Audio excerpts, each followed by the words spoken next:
예수님께 모든 영광과 찬양을 드립니다. 오늘은 아주 영광스러운 날입니다. 오늘 저는 부활에 대해 나눌 것입니다. 단지 예수님의 부활뿐 아니라 예수님이 부활하심으로 우리의 부활이 보장되었다는 것을 나눕니다. 오늘 저와 함께해 주셔서 저의 가족과 동역자가 되어 주셔서 감사합니다. 주님께서 여러분을 축복해 주시기를 기도합니다. 오늘 저는 루카스라는 저의 스텝과 함께 있습니다. 이분은 온 마음으로 주님을 사랑합니다. 그리고 이분의 어머니께서는 예전에 저의 방송을 보면서 병이 나았습니다. 수십 년 전에 있었던 일입니다. 말씀해 주시지요. 저희 어머니는 피부병을 가지고 계셨습니다. 의사는 그 병의 원인을 몰랐습니다. 어머니는 저를 임신하셨기에 어떤 약물을 드시지 못했습니다. 그러던 중 목사님의 방송을 보았고 그때 목사님께서는 이렇게 말씀하셨습니다. 지금 저를 보고 있는 사람 중에 피부병을 가진 사람이 있는데 지금 하나님이 치료하셨습니다. 그리고 어머니는 나았습니다. 그때 루카스는 어머니 뱃속에 있는데 지금 이렇게 컸습니다. 세월이 얼마나 많이 갔는지 알 수 있습니다. 당신이 어머니 뱃속에 있었을 때 저는 당신을 몰랐습니다. 얼마나 놀라운 하나님입니까? 주님, 오늘 말씀에 대해 감사합니다.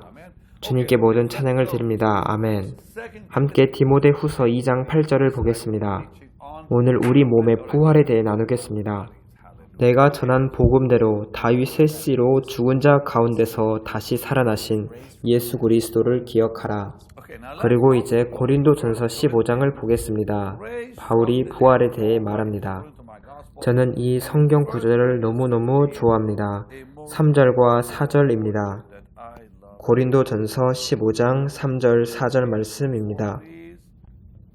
내가 받은 것을 먼저 너희에게 전하였노니 이는 성경대로 그리스도께서 우리 죄를 위하여 죽으시고 장사 지낸 바 되셨다가 성경대로 사흘 만에 다시 살아나사 이제 계속해서 15장 12절을 읽어주시길 바랍니다.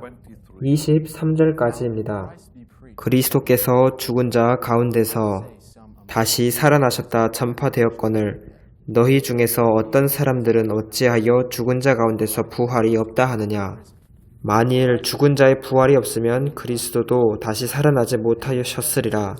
그리스도께서 만일 다시 살아나지 못하셨으면 우리가 전파하는 것도 헛것이요 또 너희 믿음도 헛것이며 또 우리가 하나님의 거짓 증언으로 발견되리니 우리가 하나님이 그리스도를 다시 살리셨다고 증언하였음이라. 만일 죽은 자가 다시 살아나는 일이 없으면 하나님이 그리스도를 다시 살리지 아니하셨으리라. 만일 죽은 자가 다시 살아나는 일이 없으면 그리스도도 다시 살아나신 일이 없었을 터이요 그리스도께서 다시 살아나신 일이 없으면 너희의 믿음도 헛되고 너희가 여전히 죄 가운데 있을 것이요. 또한 그리스도 안에서 잠자는 자도 망하였으리니 만일 그리스도 안에서 우리가 바라는 것이 다만 이 세상의 삶뿐이면 모든 사람 가운데서 우리가 더욱 불쌍한 자이리라. 그러나 이제 그리스도께서 죽은 자 가운데서 다시 살아나사 잠자는 자들의 첫 열매가 되셨도다. 예수님이 첫 열매시고 우리는 다음 순서입니다. 주님의 부활은 그분의 몸의 부활이셨습니다.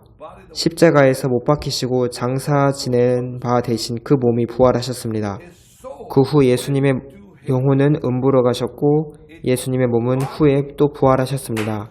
성경은 이 점에 대해 분명히 말합니다. 우리가 사도행전 2장으로 가겠습니다. 사도행전 2장 22절을 보겠습니다. 베드로는 여기서 아주 놀라운 증언을 합니다. 이스라엘 사람들아, 이 말을 들으라. 너희도 아는 바와 같이 하나님께서 나사렛 예수로 큰 권능과 기사와 표적을 너희 가운데서 베푸사 너희 앞에서 그를 증언하셨느니라. 그가 하나님께서 정하신 뜻과 미리 아신 대로 내준 바 되었거늘 너희가 법 없는 자들의 손을 빌려 못 박아 죽였으나 하나님께서 그를 사망의 고통에서 풀어 살리셨으니 이는 그가 사망에 매여 있을 수 없었음이라. 다윗이 그를 가리켜 이르되 내가 항상 내 앞에 계신 주를 배웠으며 나로 요동하지 않게 하기 위하여 그가 내 우편에 계시도다. 그러므로 내 마음이 기뻐하였고 내 혀도 즐거워하였으며 육체도 희망에 거하리니 이는 내 영혼을 음부에 버리지 아니하시며 주의 거룩한 자로 썩음을 당하지 않게 하실 것이미로다. 주께서 생명의 길을 내게 보이셨으니 주 앞에서 내게 기쁨이 충만하게 하시리로다 하였으므로 베드로는 사도행전에서 분명히 예수님이 지하 세계로 가셨다고 말씀합니다. 베드로 전서 3장을 찾아주시길 바랍니다. 18절부터 20절까지입니다. 하나님은 무엇을 살리셨습니까? 바로 장세 지낸 바 되신 예수님의 몸을 부활시키셨습니다. 죽은 자 가운데서 다시 살리셨습니다. 하나님이 예수님을 죽은 자 가운데서 그분의 몸을 다시 살리신 것은 분명합니다. 베드로전서 3장 18절에서 20절까지 읽어주시기를 바랍니다. 베드로는 여기서 분명히 예수님의 몸은 죽었지만 예수님의 영은 살아계셨고 그 영은 지하로 가셨다고 말씀합니다. 그래서 베드로전서 3장 18절에서 20절을 대신 읽어주시기를 바랍니다. 그리스도께서 단번에 죄를 위하여 죽으사 의인으로서 불의한 자를 대신하셨으니 이는 우리를 하나님 앞으로 인도하려 하심이라. 육체로는 죽임을 당하시고 영으로는 살리심을 받으셨으니 그가 또한 영으로 가서 옥에 있는 영들에게 선포하시니라. 그들은 전에 노아의 날 방주를 준비할 동안 하나님이 오래 참고 기다리실 때에 복종하지 아니하던 자들이라. 방주에서 물로 말미암아 구원을 얻은 자가 몇 명뿐이니 겨우 8명이라. 나중에 이 부분에 대해 시간이 있으면 또 말씀드리겠습니다. 오늘날 부활에 대해 많은 질문들이 있습니다. 그리고 세계는 토리노우 수위라는 것에 대해 많은 관심을 갖습니다. 저의 친구 중에 가톨릭에 영향력 있는 사람이 있습니다. 그 사람 덕에 제가 이탈리아 토리노 대성당에 있는 토리노의 수위를 보았습니다. 예수님의 그 형상이 나타나 있는 그 수위에 대해서는 오늘날 많은 반론이 있습니다. 또 많은 그리고 대답들도 있습니다. 오늘날 많은 사람들은 이 수위에 대해 매혹되어 있습니다. 그러나 이 예수님의 죽음의 순간 감싸졌다고 알려졌던 토리노의 수위에 대해서는 유대인을 포함한 여러 과학자들이 20년을 넘게 검사한 결과 그 수위가 예수님의 수위라는 것이 밝혀졌습니다. 그들은 이것이 기적이라고 말하고 하나님의 능력이 아니면 설명할 수가 없다고 합니다. 하지만 저는 오늘 이 수위에 대해서 이야기하러 온 것이 아닙니다. 저는 성경이 말씀하시는 것을 보여드리러 왔습니다. 하지만 다른 사람들은 어떤 물질적인 증거를 더 원할지도 모릅니다. 하지만 우리는 영으로서 또 성경으로서 예수님이 살아계신다는 것을 압니다. 우리가 옛날에 자주 불렀던 찬송에서도 이런 가사가 있습니다. 저는 저를 구원하신 구세주께서 이 세상에 계시는 것을 압니다. 왜냐하면 저는 예수님께서 제 마음에 계시는 것을 알기 때문입니다. 하지만 오늘날 이 세상에서 우리가 이런 질문을 명확하게 하고 또 이 질문에 대해 답변을 명확하게 우리 마음속으로 내리는 것은 중요합니다. 바울은 분명히 그리스도께서 만일 다시 살아나지 못하셨다면 모든 기독교인들의 믿음은 헛것이라고 말합니다. 분명히 그리스도께서 다시 살아나신 일이 없으면 너희의 믿음이 헛되다고 말합니다. 그리고 모든 사람 가운데 우리가 더욱 불쌍한 자라고 말합니다. 예수님께서 부활하시지 않으셨다면 지금 우리가 전하는 메시지도 거짓이라고 말합니다. 그리고 죽은 자가 다시 살아나는 일이 없으면 그리스도도 다시 살아나는 일이 없을 터라고 말합니다. 하지만 주님이 부활하심으로 우리의 부활도 확증되었습니다. 한 번 더 고린도전서 15장 20절을 보겠습니다. 여기서 말씀은 예수님의 부활이 첫 열매가 되셨다고 하십니다. 이 의미는 다음 순서는 우리라는 것입니다. 고린도전서 15장 20절입니다. 그러나 이제 그리스도께서 죽은 자 가운데서 다시 살아나사 잠자는 자들의 첫 열매가 되셨도다. 바로 이것입니다. 저는 며칠 전에 토론토에 있었습니다.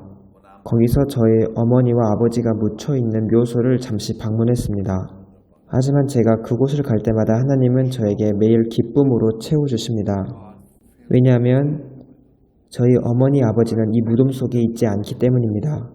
왜냐하면 저는 성경이 우리가 주님 안에서 살아가는 자들이 천국에 갈 때 그들은 이 땅에서보다 더 실제적으로 살고 있다는 것을 믿기 때문입니다. 성경은 분명히 모든 사람이 죽음에서 부활한다고 말씀합니다. 우리의 영이 육체를 떠나 주님과 함께 있어도 우리의 몸은 다시 부활한다고 말씀합니다. 고린도전서 15장 35절에서 38절까지 보겠습니다.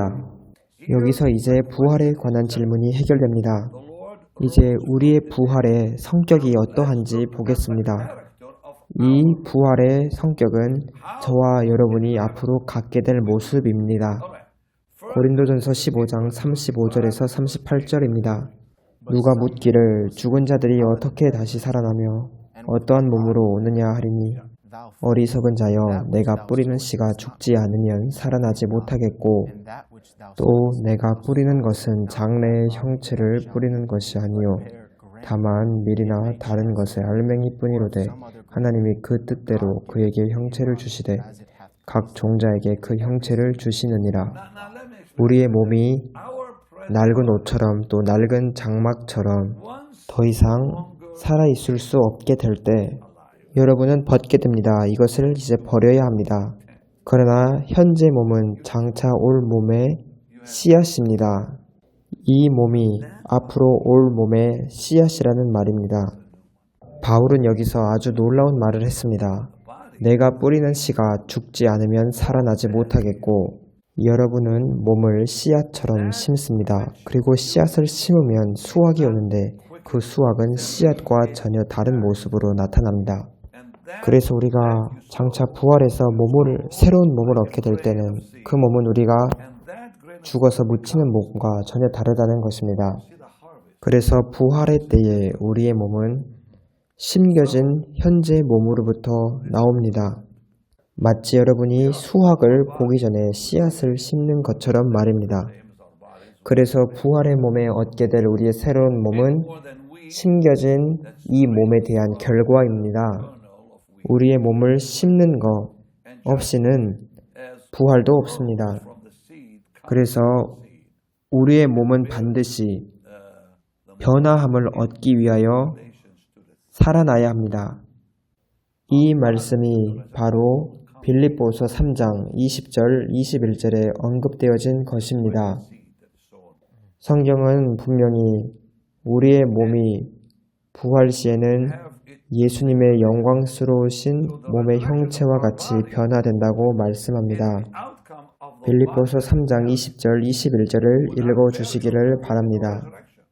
그러나 우리의 시민권은 하늘에 있는지라 거기로부터 구원하는 자 곧 주 예수 그리스도를 기다리노니 그는 만물을 자기에게 복종하게 하실 수 있는 자의 역사로 우리의 낮은 몸을 자기 영광의 몸의 형체와 같이 변하게 하시리라. 제가 이 점에 대해 설명하겠습니다. 주님의 부활하신 몸에 대해서 시작하겠습니다. 주님의 몸이 죽은 자에서부터 부활하셨을 때 변화되셨습니다. 예수님의 몸은 부활하셨을 때 그 육체의 한계로부터 해방되셨습니다. 예수님께서 죽기 전에 사역하셨을 때는 그분의 몸은 제한을 받으셨습니다. 우리의 몸처럼 제한을 받으셨습니다. 하지만 예수님이 부활하신 그 순간에는 예수님의 몸을 제한했던 모든 한계들이 사라졌습니다. 그래서 우리의 몸도 예수님의 그 영광스러우신 형상으로 변화받을 것입니다. 예수님과 같이 한계가 없는 몸, 제한이 없는 몸으로 변화될 것입니다. 그러면 그날의 부활의 몸을 받은 우리는 어떤 모습일까요? 어떤 몸일까요? 그러면 우리는 예수님의 몸이 어떠하시는지 보면 됩니다. 사도 요한은 예수님의 그 부활하신 몸을 보았는데 저는 오늘 그 성경 말씀을 요한계시록을 읽었습니다. 예수님의 몸은 해보다 더 빛나고 계셨습니다. 또는 변화선상에서 그 형체가 용모가 변화되신 그 예수님을 생각해 보십시오. 예수님의 옷은 해보다 더 밝았습니다. 예수님이 해처럼 밝은 몸을 가지신 것처럼 우리도 그날에 그 몸을 갖게 될 것입니다. 우리도 그날에 그 몸을 갖게 될 것입니다. 주님의 몸이 무엇과 같습니까? 이 질문에 대답을 하기 위해서 마태복음 17장을 갈 것입니다. 왜냐하면 우리의 몸은 여기에 묘사된 것과 같게 될 것이기 때문입니다. 마태복음 17장 2절입니다. 당신이 그 말씀을 읽은 다음에 저는 마가복음 9장 29절을 읽겠습니다. 마태복음 17장 2절 부탁합니다. 그들 앞에서 변형되사 그 얼굴이 해같이 빛나며 옷이 빛과 같이 휘어졌더라. 이제 제가 마가복음 9장 2절 3절을 읽겠습니다. 잘 들으시길 바랍니다. 엿새 후에 예수께서 베드로와 야고보와 요한을 데리시고 따로 높은 산에 올라가셨더니 그들 앞에서 변형되사 그 옷이 광채가 나며 세상에서 빨래하는 자가 그렇게 희게 할 수 없을 만큼 매우 휘어졌더라. 누가복음 9장 29절도 같은 말을 하고 있습니다. 바로 예수님의 몸이 태양처럼 밝게 빛나셨다는 것입니다. 그래서 성경은 분명하게 우리의 몸이 부활의 몸은 피와 육에 속한 것이 아니라고 말씀합니다. 고린도전서 15장 50절 51절입니다. 아주 놀라운 말을 하고 있습니다. 제가 읽겠습니다. 형제들아, 내가 이것을 말하노니 혈과 육은 하나님 나라를 이어받을 수 없고 또한 썩는 것은 썩지 아니한 것을 유업으로 받지 못하느니라. 보라, 내가 너희에게 비밀을 말하노니 우리가 다 잠잘 것이 아니요 마지막 나팔의 순식간에 홀연히 다 변화되리니 나팔 소리가 나매 죽은 자들이 썩지 아니할 것으로 다시 살아나고 우리도 변화되리라. 우리의 몸이 변화를 받는다는 것은 하나님의 말씀입니다. 물론 우리의 몸도 부활의 몸도 뼈와 살이 있습니다. 그런데 제가 아주 중요한 말을 하겠습니다. 예수님께서는 그분의 생명이신 그분의 피를 우리를 위해 흘리셨습니다. 하지만 우리는 그분의 생명에 의해 반드시 삽니다. 우리가 부활의 몸으로 받게 되는 그 몸은 피에 있는 생명으로 되어 있는 것이 아닙니다. 그날 우리가 부활의 몸을 받을 때는 예수님의 생명이 우리의 생명이 될 것입니다. 왜냐하면 하나님의 생명이신 예수님의 피는 지금 천국에 있습니다. 이것은 신비입니다. 우리가 지금은 완전히 이해할 수 없습니다. 예수님의 피는 요셉으로부터 오지 않았습니다. 마리아로부터 오지도 않았습니다. 여러분이 알다시피 아담은 부모가 없었습니다. 그러면 아담의 피는 어디서 왔을까요? 하나님으로부터 온 것입니다. 예수님의 피는 어디서 왔을까요? 하나님으로부터 왔습니다. 예수님의 피는 우리의 속죄가 되기 위해서 반드시 깨끗하셔야 했습니다. 하나님과의 화해를 이루기 위해서 예수님의 피는 순결하셔야 했습니다. 속죄 제물이 되신 예수님의 피로 우리가 이제 삽니다. 그리고 그 날이 되면 예수님의 피는 죽음을 완전히 멸망시킬 것입니다. 아멘. 그리고 그날 우리는 우리 몸에 피가 흐르는 것 없이 주님의 생명으로만 삶을 살게 될 것입니다. 예수님이 이 땅에 재림하실 때 우리는 그와 함께 올 것이고 우리는 그분의 형상으로 올 것입니다. 그 부활의 몸의 때에는 우리는 우리 몸에 피가 흐르지 않습니다. 예수님께서 부활하시고 난 후 사도들과 제자들에게 가셔서 와서 자신을 만지라고 하셨습니다. 예수님께서 영은 살과 뼈가 없으되 너희 보는 바와 같이 나는 있느니라 이렇게 누가복음 24장 39절에 말씀하셨는데 여기서 피를 언급하지 않으셨습니다. 우리도 영광스러운 살과 뼈를 갖게 될 것입니다. 우리의 부활의 몸은 살과 뼈가 있고 이것은 예수님의 생명으로 인해 일어나는 일입니다. 고린도전서 15장 42절에서 44절입니다.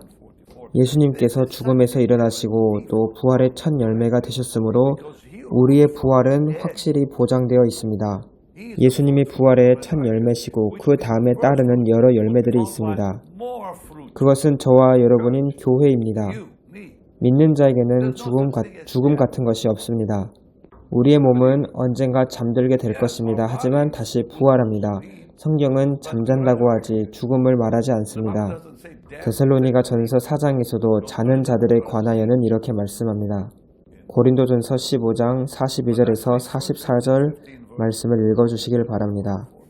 죽은 자의 부활도 그와 같으니 썩을 것으로 심고 썩지 아니할 것으로 다시 살아나며 욕된 것으로 심고 영광스러운 것으로 다시 살아나며 약한 것으로 심고 강한 것으로 다시 살아나며 44절입니다. 육의 몸으로 심고 신령한 몸으로 다시 살아나나니 육의 몸이 있은즉 또 영의 몸도 있느니라. 예수님이 부활하셨을 때 예수님의 육이 부활하셨습니다. 하지만 그 육에는 이제 더 이상 제한이나 한계가 없는 몸이었습니다. 이것을 영의 몸이라 부릅니다. 영의 몸이라는 것은 영을 의미하는 것이 아닙니다. 여전히 몸을 의미합니다. 여전히 육을 의미합니다. 육체를 의미합니다. 그러나 그 몸에는 제한이 없고 한계가 없습니다. 움직임에도 제한이 없고 빛의 속도로 움직일 것입니다. 그 몸을 가지고 있으면 굶주리지도 않고 배고프지 않고 목마르지 않고 잠자지도 않습니다.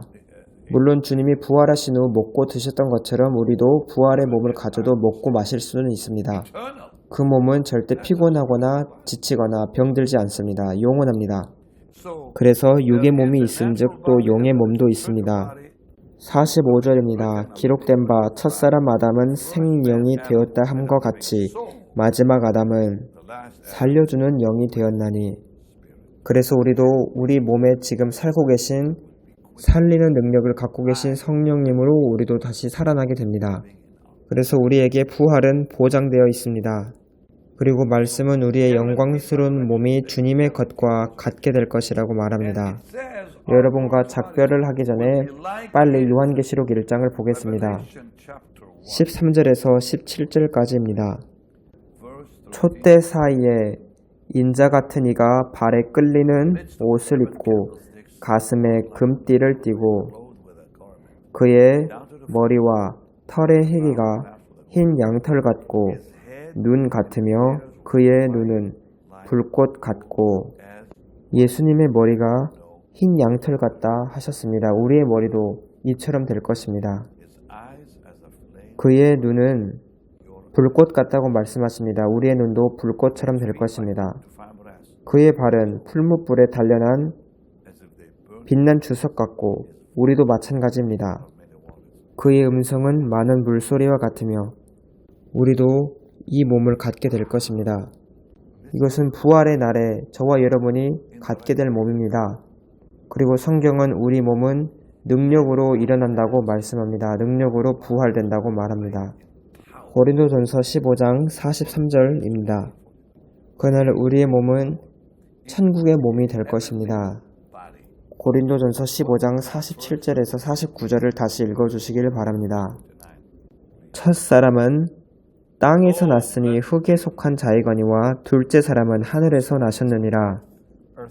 무릇 흙에 속한 자들은 저 흙에 속한 자와 같고 무릇 하늘에 속한 자들은 저 하늘에 속한 이와 같으니 우리가 흙에 속한 자의 형상을 입은 것 같이 또한 하늘에 속한 이의 형상을 입으리라. 이제 고린도후서 5장 1절에서 4절 바울이 무엇이라 말하는지 보십시다. 만일 땅에 있는 우리의 장막집이 무너지면 이것은 우리의 몸을 의미합니다. 하나님께서 지으신 집, 곧 손으로 지은 것이 아니요 하늘에 있는 영원한 집이 우리에게 있는 줄을 아느니라. 참으로 우리가 여기 있어 탄식하며 하늘로부터 오는 우리 초소를 덧입기를 간절히 사모하노라. 이렇게 입으면 우리가 벗은 자들로 발견되지 않으려 함이라. 참으로 이 장막에 있는 우리가 짐진 것 같이 탄식하는 것은 벗고자 함이 아니요 오히려 덧입고자 함이니 죽을 것이 생명에 삼킨 바 되게 하려 함이라. 성도님들, 이 영광스러운 날이 우리에게 거의 다 와 있습니다. 가까웁니다. 저는 이 부활에 대한 가르침을 다음에도 이어나가려고 합니다. 왜냐하면 저는 여러분에게 정말로 이 부활이 우리에게 주는 확신을 알려드리고 싶기 때문입니다.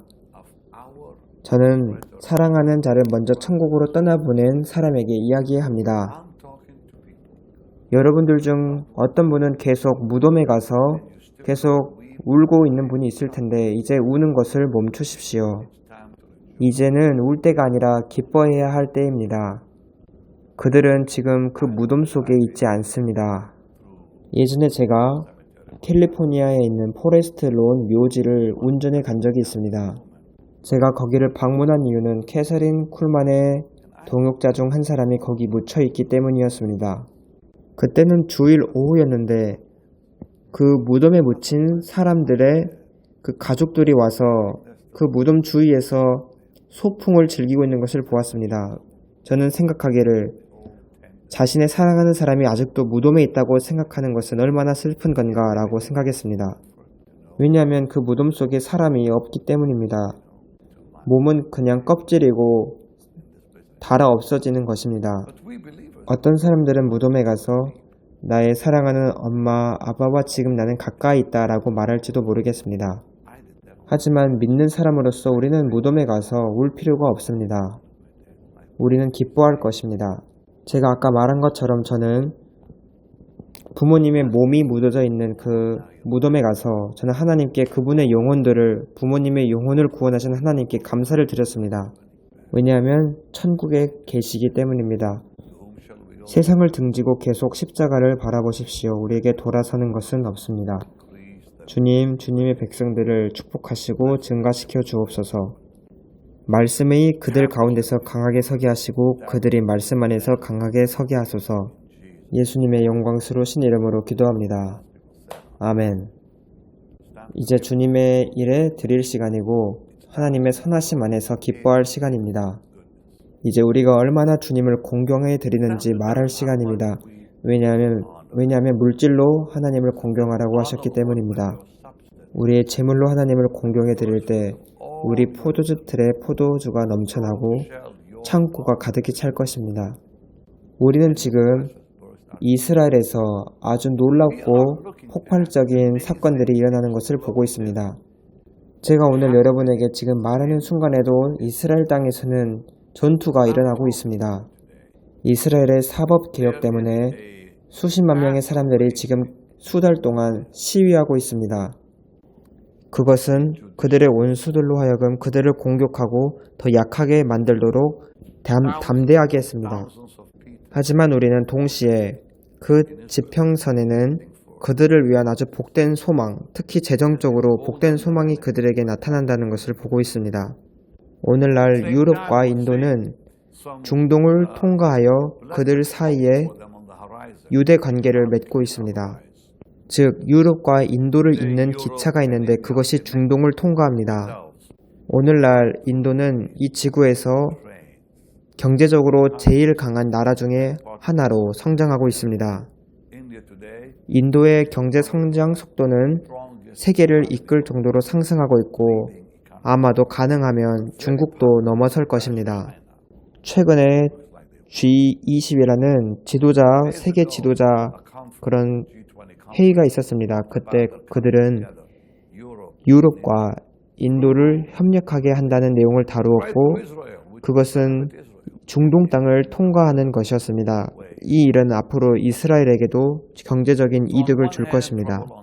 이스라엘을 보면 한쪽에서는 아직도 계속 어려움이 있지만 다른 한편에서는 광채와 번영의 빛이 나는 것을 볼 수 있습니다. 그 중동 땅을 위해서 계속 기도해 주시길 바랍니다.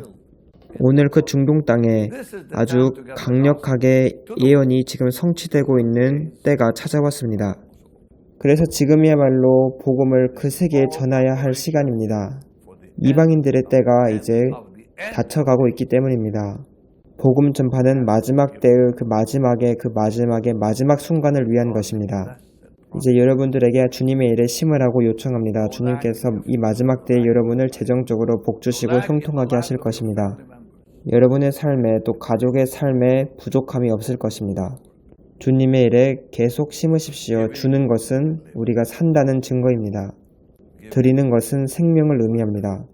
이 말은 여러분의 삶의 모든 부분에도 적용되는 말입니다. 이제 여러분은 배민 홈페이지에 가셔서 심으실 수 있고 미국에 계신 분은 BHM45777로 문자를 보내시면 됩니다. 우리가 사랑하는 예수님의 일에 계속 들으십시오. 다음 시간에 뵙겠습니다. 우리의 부활에 관한 말씀을 계속 가르치겠습니다. 감사합니다.